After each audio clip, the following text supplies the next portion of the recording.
Le 10 mai est la journée des mémoires et de réflexion sur la traite, l'esclavage et leurs abolitions. À cette occasion, une statue de 10 mètres de haut sera inaugurée au port du Moulin Blanc à Brest. Alors, Max Relouza, c'est votre association Mémoire des esclavages qui a souhaité ériger cette statue. Pourquoi ? Surtout, cette sculpture, je la voulais sur la côte atlantique, sur l'Atlantique. Un masque qui regarde les 4 continents, l'Océanie, l'Asie, l'Afrique et l'Amérique, et l'autre qui regarde l'Europe. Et surtout, dans l'énoncé de la loi d'Aubira, elle dit ici justement que le bourreau tue 2 fois, la deuxième fois par le silence.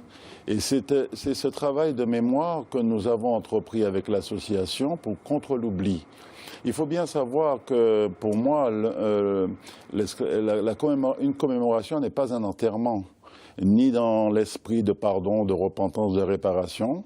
C'est une manifestation d'étape où on constate ce que c'est que l'histoire, ce que ça a apporté à l'Europe, à la France, puisqu'on parle souvent de la France, mais c'est à l'Europe et au monde.